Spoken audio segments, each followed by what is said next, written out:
Sir, madam, বিশ্ববিদ্যালয়ের জীবনে আপনারা সবসময় ছিলেন এবং আছেন আমাদের অভিভাবকের মতো।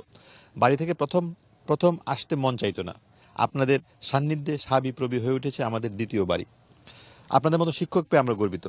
গতকাল ৩০ আগস্ট ২০১৫-এর ঘটনায় আমরা লজ্জিত।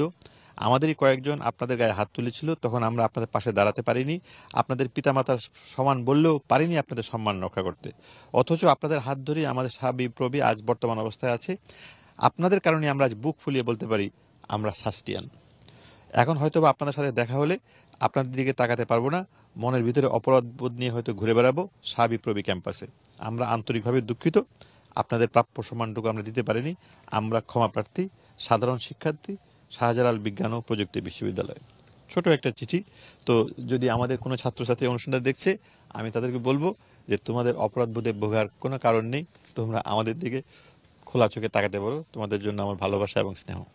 স্যার, শুধু কি সাবির ছাত্রছাত্রীরা আজকে সারাদিন ধরে আমি যতক্ষণ আপনার সঙ্গে আছি, আপনি অনেক ফোন রিসিভ করছেন এবং আমাকেও এবং আমাদের এটি নিউজের অন্য সহকর্মীদেরকেও অনেকে খোঁজ খবর নিচ্ছেন এবং অনেকে আসলে সরাসরি আপনার এখানে আসতেও চাচ্ছেন, হয়তো রাতের মধ্যে বা কালকে ক্যাম্পাসে আপনাদের সঙ্গে দেখা করবেন।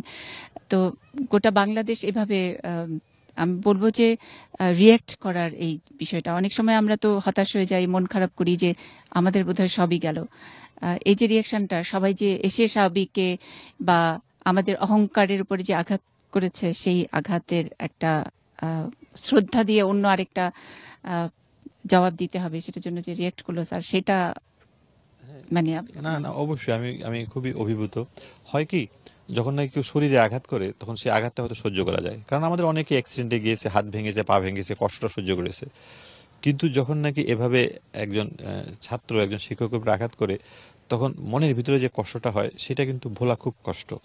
এবং বিশেষ করে সেই কষ্টটা কঠিন, কারণ ছাত্ররা কিন্তু নিজেরা কিন্তু এটা করার জন্য এগিয়ে আসে নাই। তাদেরকে কেউ প্ররোচিত করেছে এই কাজটা করার জন্য। দুঃখটা আমাদের সেখানে।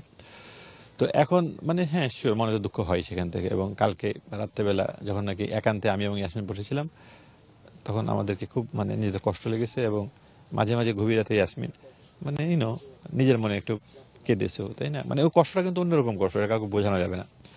কিন্তু ওই কষ্টটা নিয়ে থাকলে তো হবে না আসলে, কারণ আমার তো এইরকম ছাত্র আছে ইউনিভার্সিটিতে অনেক হাজার হাজার। এবং আমার ফেসবুক অ্যাকাউন্ট নাই, কাজে আমি জানি না, কিন্তু আমি জানতে পেরেছি যে তারা সমস্ত বাংলাদেশ শুধু না, সারা পৃথিবীর ছেলেমেয়েরা যেভাবে এটার সাথে রিয়েক্ট করেছে, সেটা আমাকে এক ধরনের সান্ত্বনা দিচ্ছে, আমাকে এক ধরনের ভরসা দিচ্ছে।